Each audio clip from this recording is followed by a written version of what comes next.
मन मौला जाने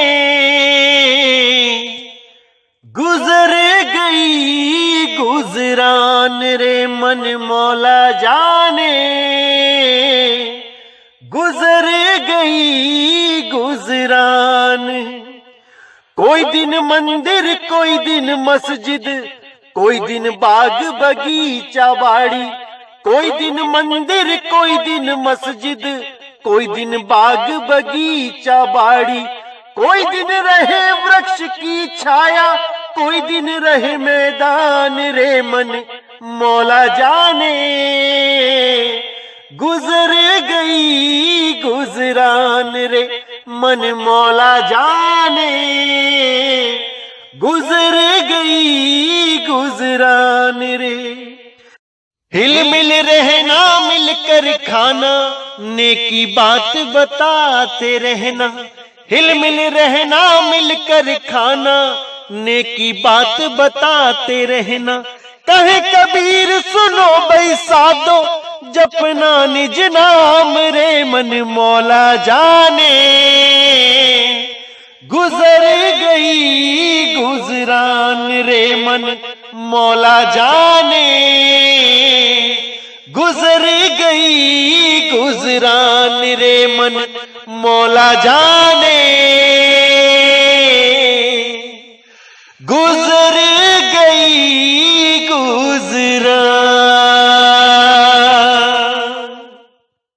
नमस्कार मेरे प्यारे भाइयों, मेरे परम पिता परमात्मा के प्यारे जीव हंसो, मैं बंदी छोड़ से यही अरदास करता हूं कि आप सब मेरे भाइयों का विवेक पहले से ज्यादा और ज्यादा और ज्यादा से ज्यादा बढ़ता ही जाए, और ऐसी कोई दुविधा ना रहे जो मेरे भाइयों को 1% भी भ्रमित कर पाए। ऐसी कोई भी बात ना बचे जो मेरे भाइयों को समझ में ना आए। हर चीज ऐसी क्रिस्टल क्लियर होती चली जाए, हर भेद ऐसे समझ में आता चला जाए कि कोई भी काल का दूत मेरे प्यारे भाइयों को भरमा ना पाए। मैं बस यही अरदास करता हूं अपने परम पिता परमात्मा, अपने बंदी छोड़, अपने सतगुरु कबीर से कि ऐसी कोई भी दुविधा ना रहे जो मेरे भाइयों को 1% भी विचलित कर पाए। तो मेरे भाइयों, बहुत खुशी होती है जब आप ये बोलते हैं कि हर चीज समझ में आ रही है, हर भेद खुलते जा रहे हैं, ऐसी कोई चीज बची ही नहीं है जो समझ में नहीं आ रही।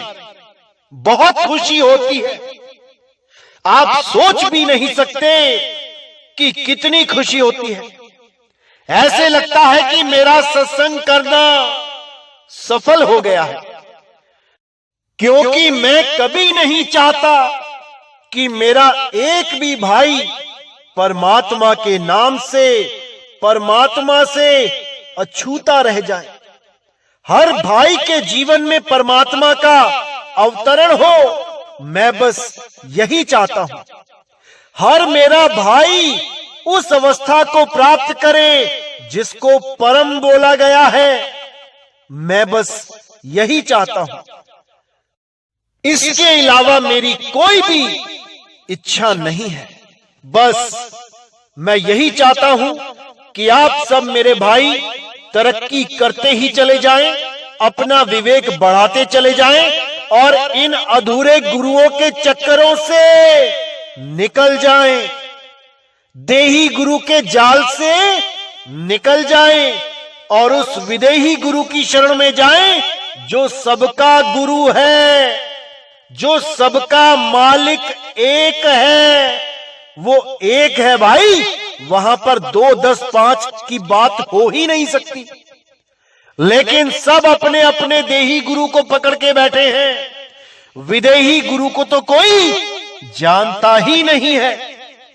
उसी विदेही गुरु का प्रचार करने के लिए परमपिता परमात्मा ने नितिन दास को चुना है और नितिन दास पूरी लगन से, पूरी ईमानदारी से एक एक भेद को खोलता जाएगा और मेरे भाइयों को इतना समर्थ कर देगा कि वो खुद से समझ पाएंगे कि सत्य क्या है और असत्य क्या है। क्योंकि मेरे भाइयों, जब तक आपने सत्य और असत्य का निबेड़ा स्वयं से नहीं किया, तब तक कोई ना कोई ये गुरुआ आपको भ्रमित करता ही रहेगा। इन गुरुआ लोगों के लिए ही कबीर साहब ने बोला है, अरे गुरुआ तो घर घर फिरे, कौड़ी केर 50, अपने रूप की खबर नहीं, शिष्य करण की आस। ये गुरुआ लोग ना तो अपने रूप को जानते हैं कि मेरा क्या रूप है, तो ये शिष्यों को उनका रूप कैसे लखाएंगे। ये गुरुआ लोग ना तो ये जानते हैं कि वो देही नहीं है, वो विदेही है, तो अपने शिष्यों को ये विदेही स्वरूप क्या लखाएंगे।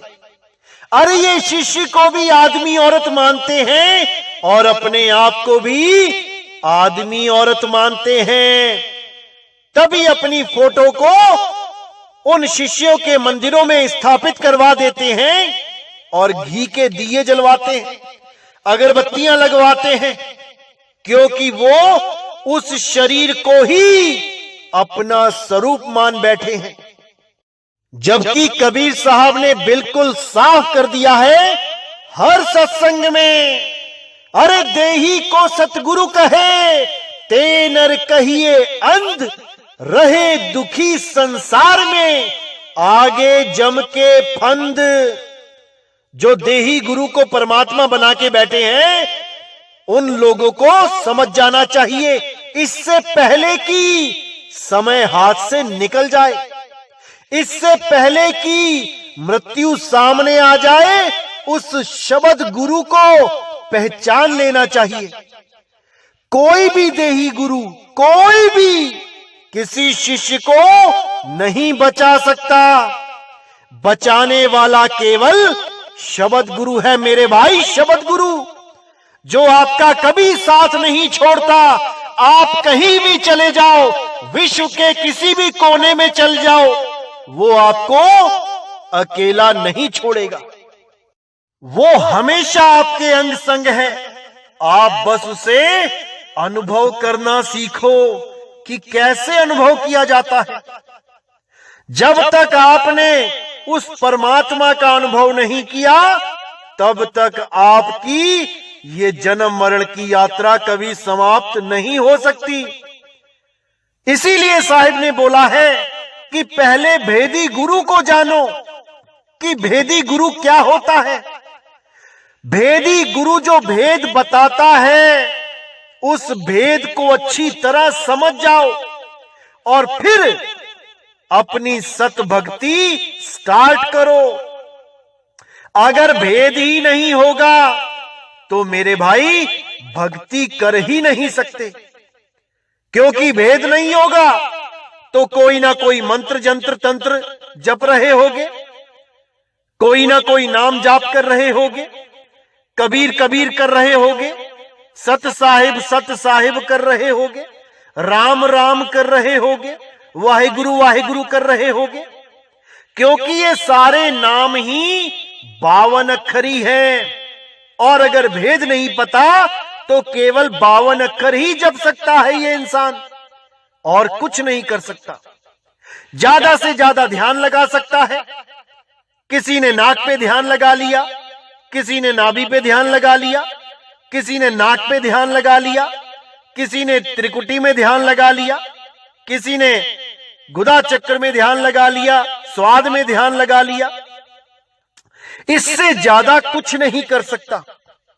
ज्यादा से ज्यादा क्या करेगा तो श्वासों में ध्यान लगाना शुरू करेगा, विपासना करना शुरू कर देगा। इससे ज्यादा कोई कुछ नहीं कर सकता जब तक भेदी गुरु ना मिल जाए, क्योंकि जब तक भेदी गुरु नहीं मिल गया वो देह की ही साधना कर सकता है। लेकिन देह से परे जो शब्द है उस शब्द को वो नहीं जान सकता। इसीलिए बार बार कबीर साहब ने भेदी गुरु की बात करी है। अरे वस्तु कहीं ढूंढे कहीं, कैसे लागे हाथ, गुप्त वस्तु तब मिले, भेदी लीजे साथ। भेदी लीना साथ में, दीनी वस्तु लखाए। अरे कोटि जन्म का पंथ था, पल में पहुंचा जाए। तब आपकी सूरत पल में उस ठिकाने पे लगनी शुरू हो जाएगी। ये संस्कार है हमारे, किसी की जल्दी और किसी की देर में। लेकिन अगर आपको रास्ता पता लग गया तो देर सवेर कभी ना कभी पहुंचोगे, 101% पहुंचोगे। क्योंकि हमें रास्ता नहीं पता होता, इसलिए हम पहुंच नहीं पाते। लेकिन जब हमारी सूरत को रास्ता मिल गया, भेद पता लग गया, अब उसे पहुंचने से कोई नहीं रोक सकता। हां, समय जरूर लग सकता है, किसी को जल्दी किसी को देर में, लेकिन वो पहुंचेगा, इसमें कोई संदेह नहीं होता। क्योंकि नाम दीक्षा उन्हीं को मिलती है जिनको परमात्मा चुन लेते हैं। लेकिन अगर कोई खुद से ही ना जाना चाहे तो परमात्मा भी उसको रोकते नहीं है, वो जहां जाना चाहे जा सकता है। क्योंकि मेरे भाई ये श्रद्धा भक्ति और प्रेम का मामला है, ये जबरदस्ती का सौदा नहीं है कि अगर आपने हमसे नाम ले लिया तो आप हमारे साथ ही बंध गए, हमारे यहां ही खूंटा गड़ गया आपका। ऐसा नहीं है भाई, आप कहीं भी नाम दीक्षा ले सकते हो, कहीं भी जा सकते हो। बस हमारा यही कहना होता है कि अगर आप कहीं जा रहे हो तो पहले परख लो, शब्द को परख लो कि वहां क्या दिया जा रहा है। क्योंकि मेरे भाई इतने भरमाने वाले लोग बैठे हैं कि आप सोच भी नहीं सकते। 2 सेकंड में सार शब्द ले लो, 3 सेकंड में सार शब्द ले लो, 5 सेकंड में सार शब्द देने वाले कितने बैठे हुए हैं, आप सोच भी नहीं सकते। और सार शब्द के नाम पे देते क्या है? कोई आपके कान में फूंक मार देता है, कान में फूंक मार के कहता है यही सार शब्द है। कोई आपको दोनों हाथों के बीच में इस निराकार गैप को दिखा देता है, स्पेस को दिखा देता है, कहता है यही सार शब्द है। कोई आपको श्वासों से जोड़ देता है, आपको श्वासों में मंत्र दे देता है, 5 सेकंड में श्वास ऊपर गई सो और नीचे गई हंग, इसी को कह देते हैं ये सार शब्द है। ऐसा मूर्ख बना रखा है इन लोगों ने कि क्या बताऊं। लेकिन मेरे भाइयों, आपने कहीं पर भी जाना है, अच्छी तरह सोच विचार के जाना है कि कहीं कनफुक्का गुरु तो नहीं मिल जाएगा मुझे, ये परख के जाना है। पहले ही गुरु से पूछ लो कि गुरुजी क्या आप कान में फूंक मारोगे, उसी को सार शब्द बोलते हो। परख लेना मेरे भाइयों, परख लेना, क्योंकि ये गुरुआ लोग बहुत शातिर हैं, इनका कुछ नहीं जाएगा, आपका जन्म खराब होगा। इसीलिए मैं कहता हूं मेरे भाइयों, हर चीज को परखो। जब परखना शुरू कर दोगे तो समझ में आने लग जाएगा कि सत्य क्या है, असत्य क्या है। इसीलिए साहिब ने बोला, जब लग मिले नहीं शब्द वो साचा, तब लग गुरु करो 10 पांचा। इन कनफुक्के गुरु के चक्कर में नहीं पड़ना है जो कान में सार शब्द देते हैं। अरे कनफुक्का गुरु हद का, बेहद का गुरु और जब बेहद का गुरु मिले लहे ठिकाना ठौर।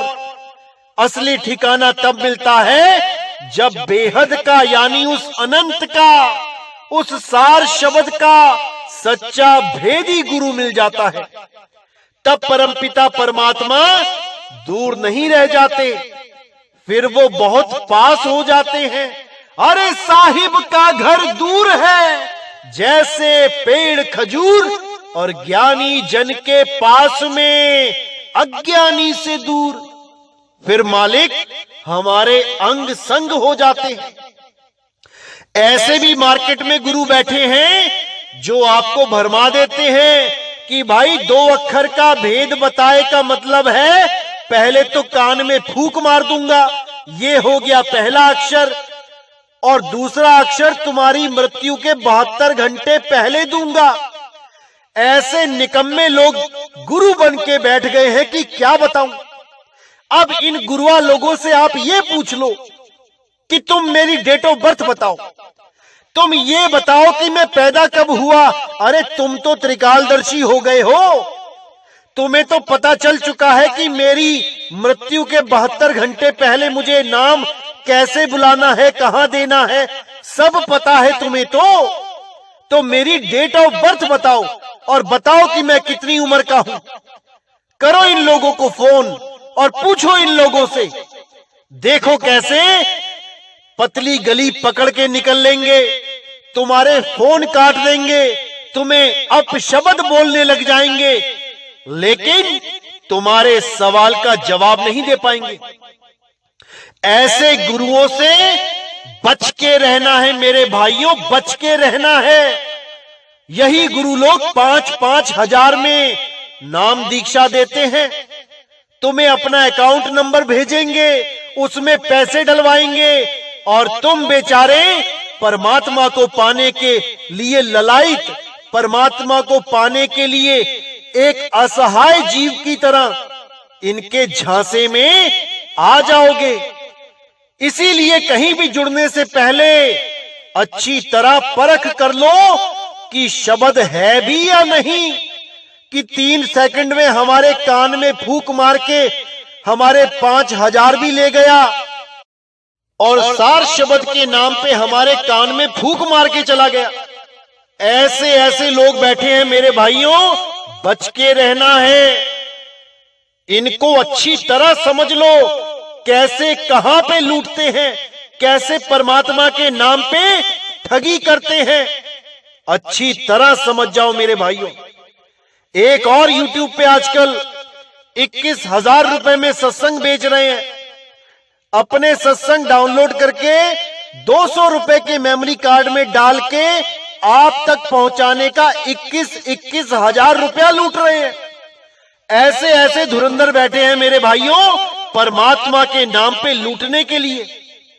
और देते क्या है, मोबाइल पे सीटी की आवाज सुना देते हैं और कहते हैं यही सार शब्द है, मैंने तुम्हें भेद बता दिया है। अरे ये मोबाइल की सीटी तो वो सुन पाएगा जिसके कान हैं, जो सुन नहीं सकता वो तुम्हारे मोबाइल की सीटी क्या सुनेगा। और कैसे पहचान करेगा सार शब्द की, ऐसा मूर्ख बना रखा है इन लोगों ने। अरे भाई सार शब्द की पहचान केवल सूरत करती है, और सूरत को सैन चाहिए, इशारा चाहिए। सैन मिलते ही सूरत अपने ठिकाने के लिए निकल पड़ती है, और सतगुरु मिल जाता है तो उसे वो अचल अवस्था प्राप्त होती है, जिसके लिए बोला गया है सतगुरु के लक्षण कहूं, अचल विहंगम चाल, हम अमरापुर ले गया ज्ञान शब्द सरघाल। वो अचल अवस्था प्राप्त होती है जब सूरत को भेदी गुरु मिल जाता है, क्योंकि सूरत ही शिष्य है और शब्द ही गुरु है।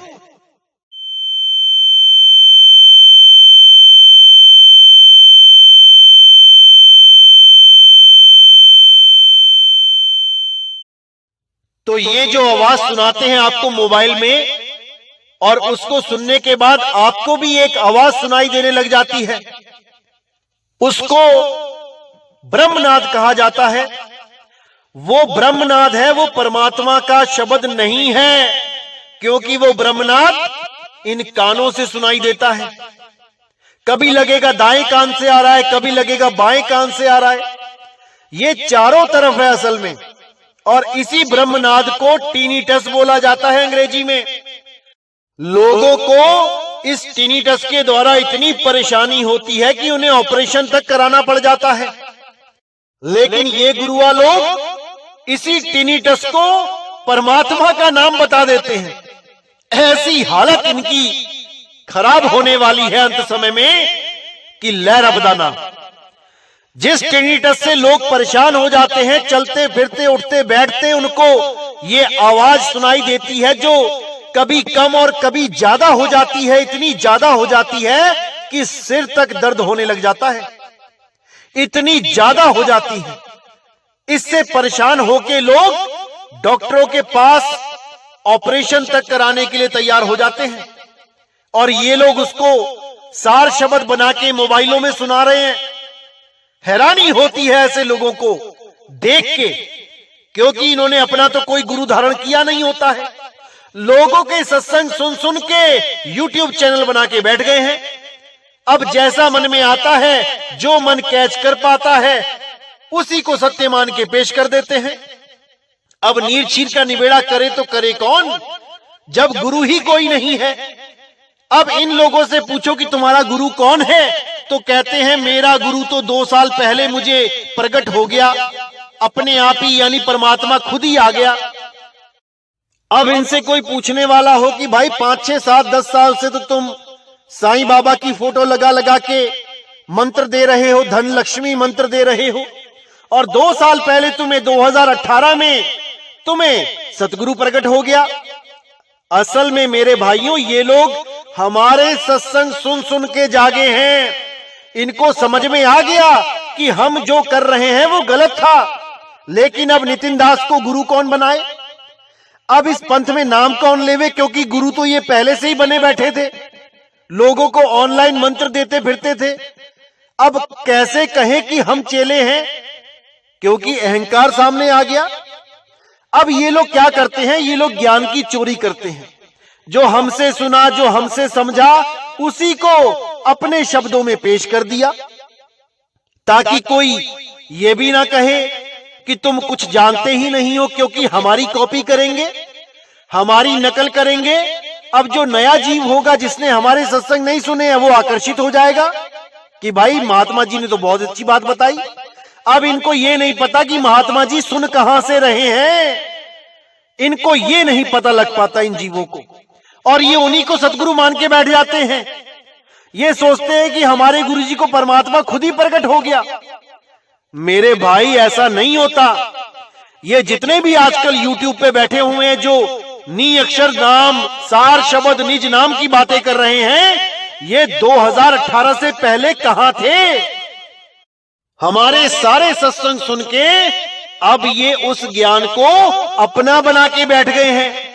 लेकिन सार शब्द का भेद है नहीं, तो कोई मोबाइल में सीटियां सुना रहा है, कोई कान में फूंक मार रहा है, कोई हाथों के बीच में निराकार को दिखा रहा है। क्योंकि अब भेद लाएं तो लाएं कहां से। इतना तो पता लग गया कि जो ये काम कर रहे थे वो गलत था, तो उसके तो खिलाफ खुद ही बोलने लगे। आज तक जो मंत्र देते थे, जिसे देके कहते थे कि तुम्हारी मुक्ति हो जाएगी, अब उन्हीं मंत्रों के खिलाफ खुद बोलने लगे। देखो कितनी विडंबना है।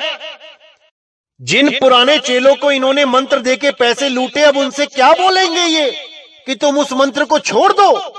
अरे ये तो मुंह भी नहीं दिखाएंगे उन लोगों को, क्योंकि इनको पता है कि वहां अगर सार शब्द की महिमा गाएंगे, मंत्रों के खिलाफ बोलेंगे तो पकड़े जाएंगे। क्योंकि पहले तो मंत्र दे दिए, अब मंत्रों के खिलाफ बोल रहे हैं। चेले पूछेंगे, गुरुजी आज तक आपको यही नहीं पता था कि मंत्र जपने हैं कि नहीं, आप गुरु कैसे बन के बैठ गए। उनका तो फोन भी नहीं उठाएंगे और लगे रहेंगे दिन रात अब नए चेले तलाशने में, क्योंकि नए चेलों से पैसा मिलेगा और आकर्षित करने का सामान तो इनके पास पहुंच ही चुका है। नी अक्षर बोलो, निज नाम बोलो, सार नाम बोलो, सार शब्द बोलो। अब सार शब्द करते नहीं थकेंगे, क्योंकि पता है कि अब नितिन दास ने मंत्रों की मार्केट डाउन कर दी है। क्योंकि नितिन दास के सत्संग सुन सुन के जीव जाग चुके हैं, 52 अक्षर को समझ चुके हैं, मंत्र तंत्र जंत्र को समझ चुके हैं। अब हम मंत्रों के नाम पे किसी को नहीं लूट पाएंगे, इसलिए अब मंत्रों को गलत बता के अब सार शब्द की महिमा गा रहे हैं। ऐसे ऐसे धुरंधर बैठ गए हैं यूट्यूब पे कि क्या बताऊं। लेकिन मेरे भाइयों, आपने पूरी परख करनी है। इन लोगों को फोन करके पूछना है कि आपका गुरु कौन है, आपको ज्ञान कहां से हो गया। 2018 से पहले आप इतने मंत्र देते थे, अब वो मंत्र छूट कैसे गए? किसने आपको बताया? कहां से आपको समझ में आया कि मंत्रों की साधना नहीं करनी है? आज तक तो आप लोगों को मंत्र दे दे के गुरु बनते फिरते थे, आज विदेही गुरु कैसे बन के बैठ गए? मेरे भाइयों, परख आपने ही करनी है, ऐसे ही नहीं लग जाना किसी के पीछे। क्योंकि परमात्मा अगर कोई कार्य करता है तो बहुत सोच समझ के करता है। आखिर उन्होंने नितिन दास को क्यों चुना है? सत्य का प्रचार करने के लिए। आज इसका भी भेद खोल दिया जाएगा। क्योंकि बहुत से लोगों ने ये YouTube चैनलों पे फैला दिया है कि मदन साहिब को रंभदूत मिला था और मदन साहिब काल के दूत हैं। और प्रूफ क्या देते हैं? उनका नाम दिखाते हैं वाणियों में कि देखो मदन के बारे में क्या बोला है वाणियों में। मदन को मार दो, मदन को फूंक दो, मदन को छोड़ दो। ऐसे करके साबित करते हैं कि मदन साहिब के बारे में वाणियों में जिक्र है कि इसको त्याग दो, इस पंथ को छोड़ दो। इन मूर्खों को कौन समझाए कि मदन का अर्थ होता है काम, काम वासना। उस काम वासना के लिए बोला जा रहा है कि काम को जला दो, काम को त्यागो, काम को छोड़ो, ना कि मदन साहिब को बोला जा रहा है। लेकिन जो भोले जीव होते हैं वो बेचारे सोचते हैं कि हाँ भाई, ये तो कबीर वाणी में मदन को छोड़ने के लिए बोला गया है। ऐसे ये काल के दूत इन भोले जीवों को भरमा देते हैं। इनको नाम का अर्थ ही नहीं पता है कि मदन का क्या अर्थ होता है, और ये उन वाणियों को मदन साहिब पे फिट करके जीवों को भरमा देते हैं। और भोले जीव बेचारे क्या करें, भ्रमित हो जाते हैं। तो मेरे भाइयों, आज समय आ गया है कि इनकी व्याकरण सुधार दी जाए, थोड़ा इनको समझाया जाए कि शब्दों के अर्थ क्या होते हैं और शब्दों के मतलब क्या होते हैं। आज इनको समझाया जाएगा, आप भी समझें। मदन का अर्थ होता है काम वासना, कबीर का अर्थ होता है बड़ा या महान, सबसे बड़ा, विशाल। और कबीर नाम का जो भाव होता है वो क्या होता है? कक्का केवल नाम है, बब्बा ब्रह्म शरीर, रारा सब में रम रहा, वाको नाम कबीर। कबीर का मतलब है आत्मदेव, जो घट घट में विराजमान है, हर घट में कबीर रम रहा है, उसी को बोला गया है कबीर। वही कबीर सब घटों में प्रकट होकर सत्य का ज्ञान देता है। बिना कबीर के कोई सत्य ज्ञान दे ही नहीं सकता। जब सत्य का बोध हो जाता है तभी सत्य ज्ञान निकलता है। असत्य का बोध होने पर सत्य ज्ञान निकल ही नहीं सकता। इसी प्रकार नितिन का क्या अर्थ है आज आपको समझा देते हैं, क्योंकि कल को नितिन नाम से भी बहुत सी वाणियां आने वाली हैं। इनका कोई भरोसा नहीं, पता नहीं क्या समझा दें आपको। तो जब आप नितिन शब्द का अर्थ देखेंगे शब्दकोश में, तब आप समझ पाएंगे कि परमात्मा ने नितिन दास को ही क्यों चुना है सत्य का प्रचार करने के लिए। तो आइए देखते हैं आखिर क्या अर्थ है नितिन नाम का। क्योंकि नितिन दास के सत्संग सुन सुन के जीव जाग चुके हैं, 52 अक्षर को समझ चुके हैं, मंत्र तंत्र जंत्र को समझ चुके हैं। अब हम मंत्रों के नाम पे किसी को नहीं लूट पाएंगे, इसलिए अब मंत्रों को गलत बता के अब सार शब्द की महिमा गा रहे हैं। ऐसे ऐसे धुरंधर बैठ गए हैं यूट्यूब पे कि क्या बताऊं। लेकिन मेरे भाइयों, आपने पूरी परख करनी है इन लोगों। तो जैसा कि आप देख पा रहे हैं कि नितिन नाम का अर्थ होता है सत्य पंथ का मालिक, यानी सच्ची राह बताने वाला, सच्चा मार्गदर्शक। और इसी शब्द का एक अर्थ और होता है जिसको कहते हैं न्यायाधीश, यानी जज जो फैसला करता है सत्य और झूठ का, क्योंकि सत्य और असत्य का फैसला वही कर सकता है जो विवेकी है। बिना विवेक के आप सत्य और असत्य का फैसला कर ही नहीं सकते, क्योंकि एक न्यायाधीश ही सत्य और असत्य को भली भांति पहचानता है कि क्या सत्य है क्या असत्य है, और वो असत्य को त्याग के सत्य का साथ देता है और फैसला सुनाता है कि क्या सत्य है। इसीलिए नितिन नाम न्यायाधीश का भी है और नितिन नाम सत्य पंथ के मालिक का भी है।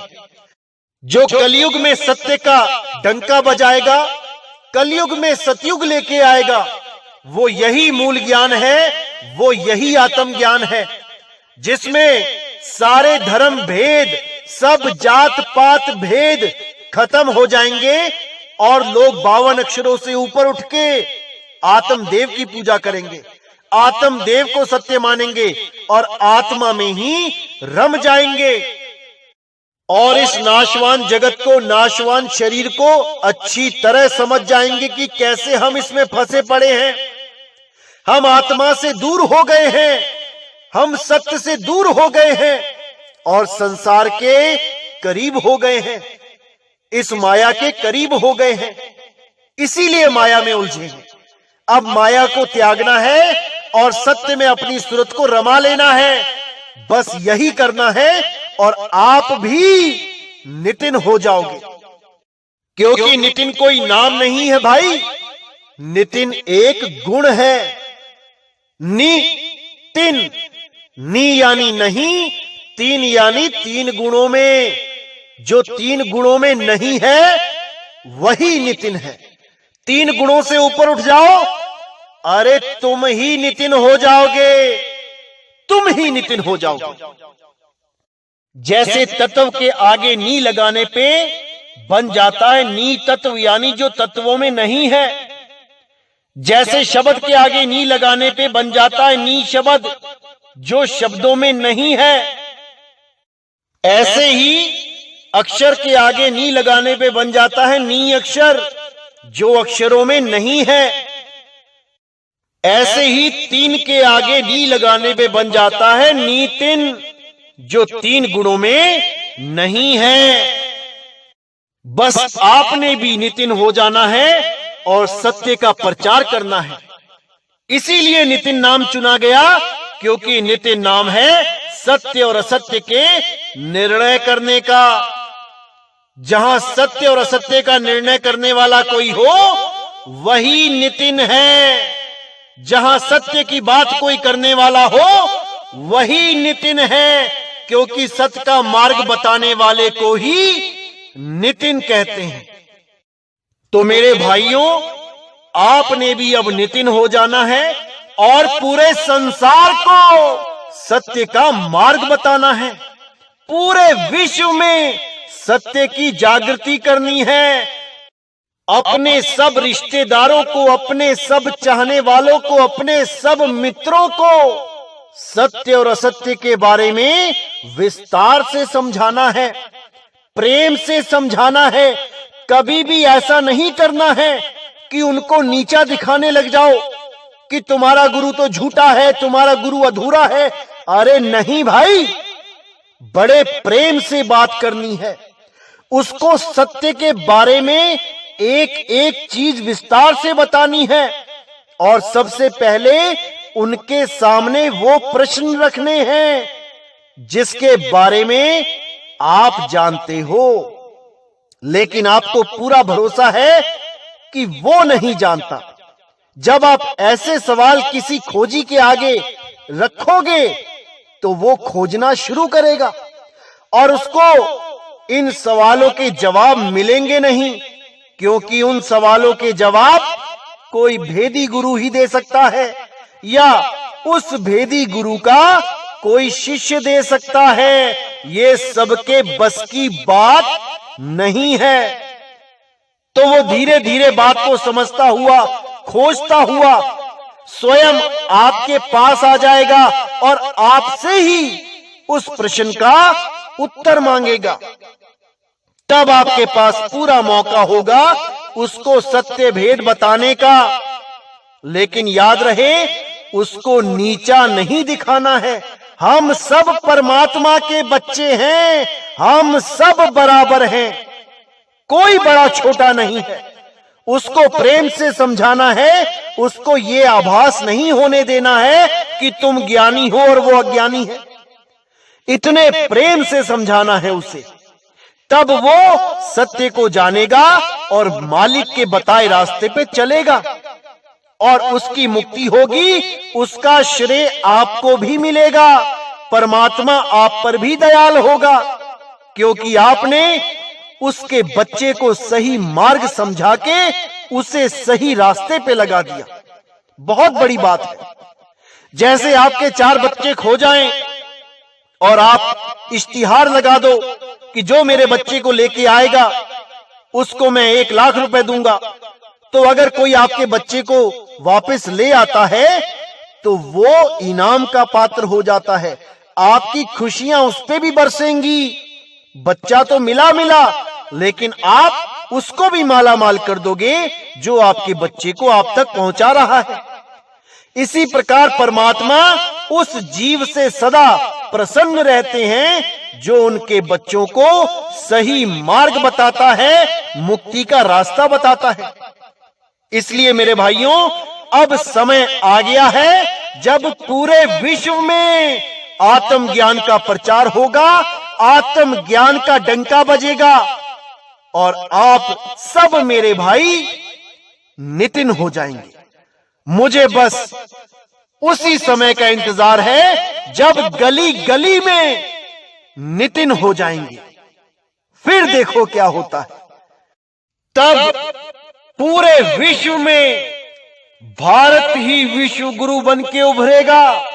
कोई रोक नहीं सकता, कोई नहीं, क्योंकि इस पूरे विश्व में कोई भी 52 के जंजाल को नहीं खत्म कर सकता। केवल और केवल कबीर साहब का मूल ज्ञान ही 52 को परास्त कर सकता है, 52 के जंजाल को खत्म कर सकता है। और 52 के जंजाल को खत्म करके आप स्वयं कबीर हो जाएंगे और किसी का नाम नहीं जपेंगे, 52 अक्षरों को त्याग देंगे। अरे कबीर कबीर क्या करे, तू खोज आपन शरीर, 10 इंद्री बस में कर, तू आपे आप कबीर। तो मेरे भाइयों, हमें ही कबीर हो जाना है, लेकिन कबीर होने से पहले हमें नितिन होना पड़ेगा, यानी सत्य असत्य का निर्णय करने वाला बनना पड़ेगा, क्योंकि हमने ही असत्य को धारण कर रखा है और सत्य से दूर हुए बैठे हैं। जब हम खुद नितिन हो जाएंगे तो हम स्वयं ही असत्य को दूर करके सत्य धारण कर लेंगे।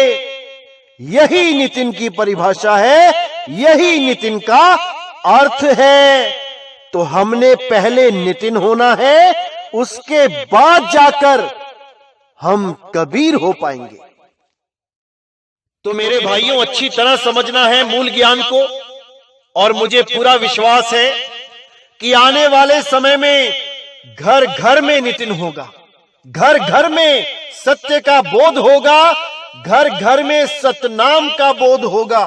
मुझे पूरा विश्वास है जब मेरे देश का हर विवेकी पुरुष 52 अक्षरों से ऊपर उठ के सोचेगा, 52 अक्षरों के माया जाल को तोड़ देगा, तब समझ जाऊंगा कि अब हम विश्व गुरु बन चुके हैं।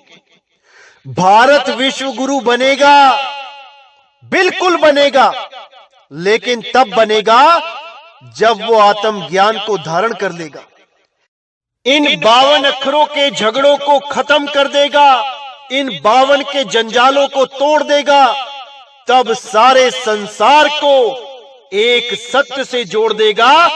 तब मेरा भारत विश्व गुरु स्वयं हो जाएगा।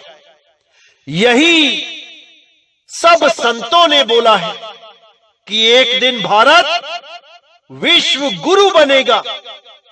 और कैसे बनेगा? अपने आध्यात्मिक ज्ञान से बनेगा। और कोई रास्ता नहीं है विश्व गुरु बनने का। तो मेरे विवेकी भाइयों, मैं आह्वान करता हूं कि आप सब मेरे भाई इन 52 अक्षरों को समझ के, इन 52 अक्षरों के जंजाल को अच्छी तरह जान के इनसे खुद को भी बचाओ और अपने रिश्तेदार, सगे संबंधियों, मित्रों को भी बचाओ। इन 52 के जाल से ऊपर उठो और दूसरों को भी इन 52 से ऊपर उठा ले जाओ। तभी आप परमात्मा के एक सच्चे सेवक बनेंगे। तभी आप मालिक के इस प्रचार को पूरे विश्व में फैलाएंगे और परमात्मा की अपार खुशियां प्राप्त करेंगे। इसी के साथ मैं बस यही विनती करता हूं आपसे कि जो भी ज्ञान आप समझ रहे हैं दूसरों को भी समझाएं, क्योंकि ये मनुष्य चोला बिला है केवल ज्ञान समझने और समझाने के लिए, मुक्त होने और दूसरों को मुक्ति का रास्ता बताने के लिए। अगर एक बार भी लक्ष्य 84 में चले गए तो मेरे भाई, ना तो हम मुक्त हो पाएंगे, ना अपने सगे संबंधियों को मुक्त करवा पाएंगे। इसलिए पूरा जोर लगा दो, खुद भी सत्य से जुड़ो और अपने सगे संबंधी रिश्तेदारों को भी सत्य से जोड़ो, क्योंकि यही मौका है मेरे भाइयों। आप किसी की मदद कर सकते हो मुक्त होने में, नहीं तो ये लक्ष्य 84 में एक बार चले गए तो कोई मुक्त नहीं हो पाएगा, कोई नहीं। तो मेरे भाइयों, इसी के साथ मैं आज का सत्संग समाप्त करता हूं और बहुत जल्दी अगला सत्संग आएगा। तब तक आप विवेक जगाते रहें और संतों की कही बातों पे अपना जीवन चलाते रहें, तभी आप मुक्ति के दरवाजे तक पहुंचेंगे। अन्यथा कोई ना कोई काल का दूत आपको ठग लेगा। इसलिए पूरे विवेकी बने रहें, पूरी जागृति में रहें। अरे मैं कहता हूं जागत रहियो, तू जाता है सोई रे, तेरा मेरा मनवा कैसे एक होई रे। तो मेरे भाइयों, अच्छी तरह समझना है हर बात को और परमात्मा पे पूरा भरोसा करके भक्ति करनी है। ये देखा देखी वाली बात नहीं है, यहां पे सिर धड़ की बाजी लगानी है। परमात्मा हमेशा आपके अंग संग है, हमेशा उसको महसूस करना है अपने साथ, क्योंकि वो आपका साथ कभी नहीं छोड़ता, कभी नहीं। तो इसी के साथ मैं वाणी पे विराम देता हूं। बोलिए सतगुरु वैराग साहिब की सदा ही जय हो। बोलिए सतगुरु मदनपति साहिब की सदा ही जय हो। बोलिए सतगुरु बाबा नानक जी की सदा ही जय हो। रविदास जी की सदा ही जय हो। सभी संतों की जय हो। बोलिए सतगुरु बंदी छोड़ सतगुरु सत्य कबीर साहिब की सदा ही जय हो, सदा ही जय हो। मेरे मालिक की साहिब बंदगी सतना।